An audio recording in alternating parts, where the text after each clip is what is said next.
నిజంగా ఒక పరిస్థితి నిన్ను బాధపరిస్తే, నేనంటాను చెల్లి తమ్ముడు, ఒక పాపం చేశాను, ఒక తప్పు చేశాను, ఒక అప్పులో ఉన్నాను, కుటుంబ రక్షణ లేకుండా ఉన్నాను, నా జీవితంలో ఇలాంటి మార్పు లేని పరిస్థితిలో ఉన్నాను, నా కుటుంబంలో ఇలాంటి పరిస్థితిలో ఉన్నాను. నీ బాధకు తగినంత కన్నీరు నువ్వు విడిచావా? దీనికి ఆన్సర్ నీ దగ్గర ఉందా? నీ బాధకు తగినంత కన్నీరు నువ్వు విడిచావా? చలాయిలో చెప్పు. ఒక మాట అంటాను నేను, అన్నా నేను ఒక తప్పిదం చేశానన్నా, తమ్ముడు చెల్లి నిన్ను అడుగుతున్నా, ప్రత్యేకించి చలాయిలు, నేను తప్పిదం చేశానన్నా, కనులు ఎరుపెక్కినంతగా సాధించవలసిన దాని కొరకు అన్నా కన్నీళ్లు విడిచింది. రాత్రంతా యాకోబు పెనుగులాడాడు. నీకు బిడ్డలుంటే ఒక బిడ్డను నీ గర్భములో నుంచి నువ్వు ప్రసవించడానికి కన్నీళ్లు విడవకుండా ప్రసవించగలవా? నొప్పి పడకుండా ప్రసవించగలిగావా? ఒక ప్రసవ వేదన ఎంత పడితే ఒక బిడ్డను నువ్వు కన్నావే, నిన్ను నీవుగా ఆత్మీయంగా మరలా దేవుని చేత కనబడడానికి అంత బాధ, అంత కన్నీరు నీ విషయమై పడ్డావా? సులువైపోయింది, తేలికైపోయింది. తప్పు చేయడం ఓకే అనుకోవడం, కష్టాలు రావడం అయిపోతాయిలో అనుకోవడం, దాని కొరకైనా కావలసినంత రావలసినంత పెయిన్ మనం అనుభవించాలి. ఈ మధ్యన అంటున్నారు పెయిన్స్ రావడానికి ఒక ఇంజెక్షన్ ఇస్తారంట. ఇస్తారా? పెయిన్స్ రావాలని. ఎందుకంటే ఆ పెయిన్ వస్తేనే డెలివరీ అవుతుంది, అంతేనా? నీ జీవితం నీకు కూడా ఒక ఇంజెక్షన్ ఇవ్వాలేమో నిన్ను ఏడిపించడానికి. పెయిన్స్ వచ్చే ఇంజెక్షన్ ఇచ్చి అమ్మో దబో దిబో నేను పాపం చేశాను అయ్యో అంటేనే అప్పుడు నీలో పరివర్తన కలుగుతుందేమో. దుఃఖము దుఃఖము దుఃఖము దుఃఖము, కన్నీళ్లు విడవాలి. నా కనులను జలమయముగా చేయి ప్రభువా. యేసయ్య నేత్రాలను గురించి పరమగీతంలో రాయబడింది ఏంటో తెలుసా? యేసయ్య నేత్రాలు ఎలాగుంటాయంట? 2 తటాకముల వలె ఉన్నవి అంటాడు. ఏంటది? తటాకం అంటే చెరువు. ఏంటది? చెరువు. గువ్వనేత్రములు అంటాడు. గువ్వనేత్రాలు ఎప్పుడన్నా చూసారా? దాని కళ్ళల నిండా ఎప్పుడు నీరుంటుంది, బయటకు కనబడుతుంది ఇలాగా. అంటే కన్నుల కన్నీటి ఊటతో నింపబడినవాడు నా యేసయ్య. లాజరు చనిపోయాడు, సమాధి దగ్గరికి వెళ్ళాడు. ఇప్పుడు యేసయ్య సమాధి పైన అగరవత్తులు పెట్టడానికి వెళ్ళాడా? యేసయ్య సమాధిని చూడడానికి వెళ్ళాడా? యేసయ్య సమాధిలో ఉన్నవాడిని బ్రతికించడానికి వెళ్ళాడా? Answer please. సమాధిలో ఉన్నవాడిని బ్రతికించడానికి వెళ్ళిన వాడికి ఏడవలసిన పనుందా? ఏడవలసిన పనుందా?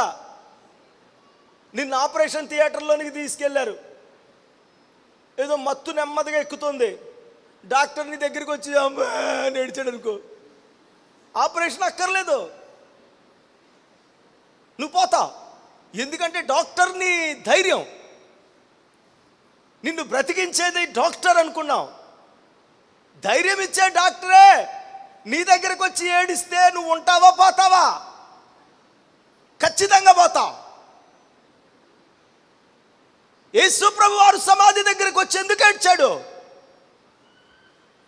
ఆయన హృదయము అలాంటిది ప్రియులారా. కనికర సంపన్నుడైన దేవుడు, కనికరము చేత కదల్చబడే దేవుడు. యేసు కన్నీళ్లు విడిచెను. ఇంకో మాట చెప్పనా? చేతులు ఇలాగేలాగ అనుకోండి, ఈ మాట చెప్పిన తర్వాత ఇంకా గట్టికి కొడతారు, గట్టికి కొడతారు, అవసరమైతే పక్కనోళ్ళు కూడా కొడతారు. చెప్పనా వద్దా? చెప్పనా? నువ్వెక్కడైనా తప్పిపోయావేమో, ఎక్కడైనా పడిపోయావేమో, ఎక్కడైనా ఏ విషయంలోనైనా బాధతో నువ్వు బాధను అనుభవిస్తున్నావేమో, మరణానికి దగ్గరగా ఉన్నావేమో, శాపం కింద ఉన్నావేమో, నీ కొరకు నువ్వు కార్చిన కన్నీరు కంటే నీ కొరకు యేసయ్య కారుస్తున్న కన్నీరు ఎక్కువ. నీ కొరకు నీ కన్నీటి కంటే యేసయ్య కన్నీళ్ల కొలత ఎక్కువ. అవును ప్రియులారా, అయ్యా నేను పాపము చేశాను, కానీ చెల్లి నేను పడిపోయాను, నేను పాపములో ఉన్నాను. నీ కొరకు నువ్వు కార్చలేనంత కన్నీరు ఖచ్చితంగా నేను చెప్తాను. నా శ్రమ కొరకో, నా అనారోగ్యం కొరకో, నా మార్పు కొరకో, నా జీవితం కొరకో, నా కుటుంబం కొరకో, నా రక్షణ కొరకో నేను చెప్తున్నాను, ఖచ్చితంగా చెప్పగలను. నేను నా కొరకు కార్చిన కన్నీరు కంటే నా యేసయ్య నా కొరకు కార్చిన కన్నీరే ఎక్కువ. Praise God. నా యేసయ్య నా కొరకు కార్చిన కన్నీరే ఎక్కువ. శ్రమ నీదైతే ఆయన ఆడవడం ఏంటి? యెరూషలేమా యెరూషలేమా ఎంత కన్నీరు విడిచాడండి. తన బిడ్డల కొరకు ఎంత దుఃఖాక్రాంతుడైపోయాడు. అయ్యో దేవుని బిడ్డల నశించిపోతున్న ఆత్మల కొరకు ఎంత దుఃఖముతో ప్రభు నింపబడుతూ ఉన్నాడు. ఏమైంది నీ కన్నీరు? ఏమైంది నీ మనస్సాక్షి? ఏమైంది నీ మాంసపు గుండె? జాగ్రత్త, నీ హృదయము నీ మనస్సాక్షి పనిచేస్తుందో లేదో పరీక్షించుకో. ఎందుకో తెలుసా? హృదయము అన్నిటికంటే మోసకరమైనది, దానిని గ్రహించలేని వ్యాధి కలిగింది హృదయం. గ్రహించలేని వ్యాధి కలిగింది హృదయం. ఒక మంచి కార్డియాలజిస్ట్ దగ్గరికి వెళ్ళి, సార్ నా గుండె బాగా ఉందో లేదో చూడండి అని అన్నావు అనుకో, ఏం పరీక్షిస్తాడు? కొవ్వు పట్టిందా లేదని చూస్తాడు, అంతే. అంతకు మించి ఏం చూడ్డావు. నువ్వు ఇంకోటి తెలుసా? కొవ్వు పట్టేసి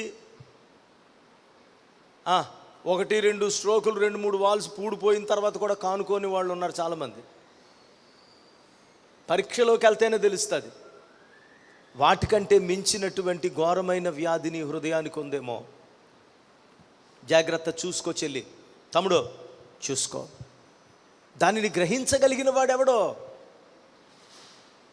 ఎన్ని ఎన్ని ఎన్ని పరిస్థితులు వస్తున్నా కన్నీరేమైపోయింది, దుఃఖమేమైంది, వేదనేమైంది, పశ్చాత్తాపమేమైంది? దుఃఖపడివారే ధన్యులు, ఆ దుఃఖపడిన వారినే దేవుడు ఓదారుస్తానంటున్నాడు. ఎక్కడుంది నా ప్రియ చెల్లి? దేవుని వాక్యములు దేవుని కొరకు, దేవుని మందిరం కొరకు విన్నప్పుడు ఏడ్చి, చాలా సమస్యలకు కన్నీళ్లు సమాధానం చెప్తుంది. ఏం చెప్పాను నేను? కన్నీళ్ళు. కన్నీటిని సామరస్యంగా సమానంగా తీసుకోకండి, ఏదో సాధారణంగా తీసుకోకండి, సాధారణంగా తీసుకోకండి. ఒక గొప్ప దైవజనుడు తన కుమారుడు మాత్రం మారు మనసు పొందలే. ఆయన ప్రపంచానికి సువార్త అందిస్తున్నాడు. అనేక మంది ఆయన ద్వారాగా ప్రభావితం అవుతున్నారు. అయితే ఎప్పుడు కూడా తల్లి తండ్రి ఆ కుమారుడి దగ్గరికి వెళ్ళి మారు మనస్సు పొందరా అని చెప్పలేదంట. ఎందుకంటే వాడు వినే స్థితిలో లేడు. ఏం చేశారు తెలుసా? ప్రతిరోజు వాడు అర్ధరాత్రి 1 గంట 2 గంటలకు అలాగా వచ్చి మత్తుగా వచ్చి పడుకుంటూ ఉంటాడంట. ఆ డోర్ తీసి ఉంచుతారు, వచ్చి పడుకుంటాడంతే.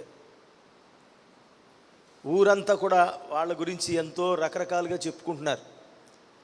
వీళ్ళిద్దరూ గొప్ప సేవ చేస్తారు, వాళ్ళ కొడుకేమో క్లబ్బుల్లో పబ్బుల్లో తిరుగుతూ ఉంటాడు, వాడికి మారు మనసు లేదు అని.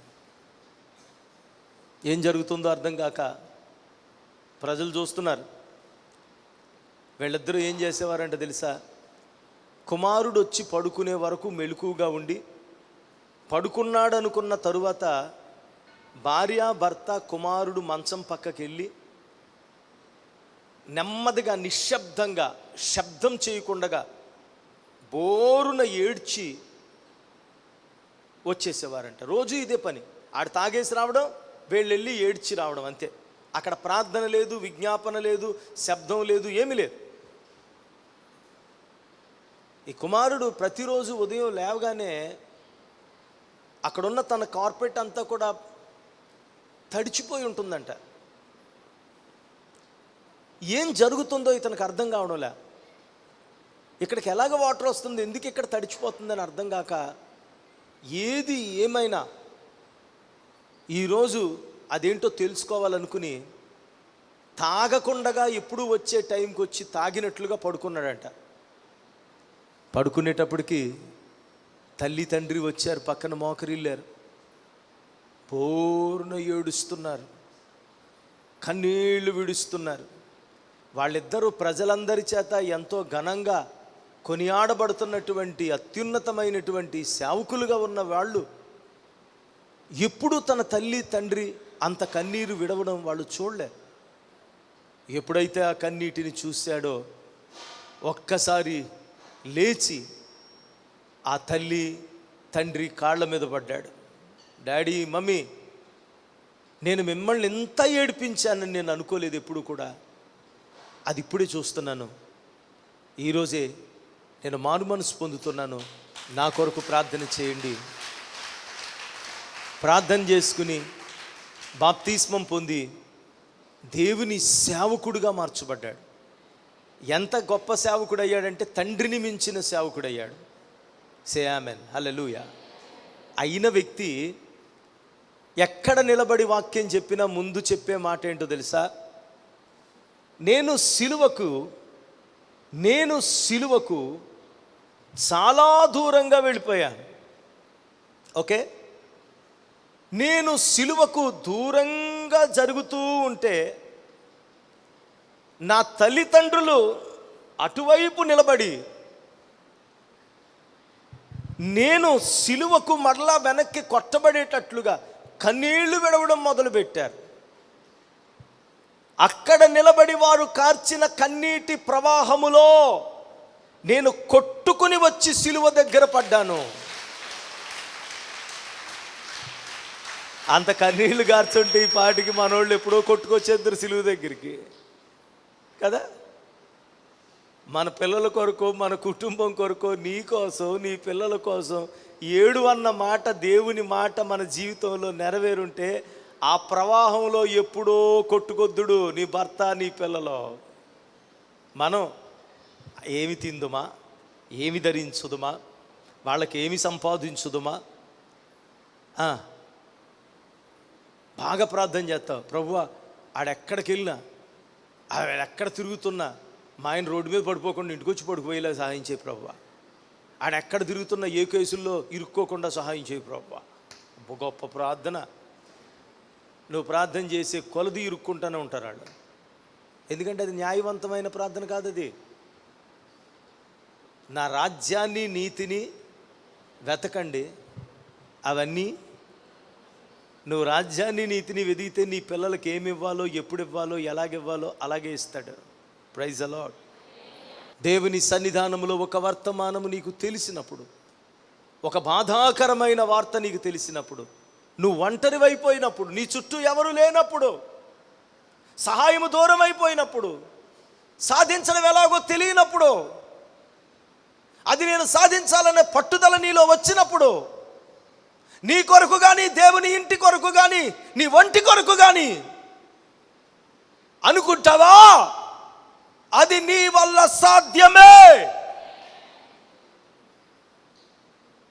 అది జరగాలంటే నువ్వు కన్నీళ్లు విడవాలి. Praise the lord. Doctor b Ravikumar, మేలుకొలుపు స్వరము, Emmanuel healing home ministries, 2nd street, Gandhinagar, Nidadavole, west Godavari district, Andhra Pradesh. Our pin code 534301. Our email ID melukolupuswaramu@gmail.com. Our cell number 7675988768.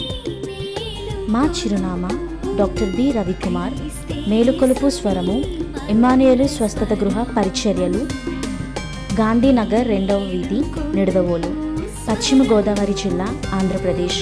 మా పిన్ కోడ్ 534301.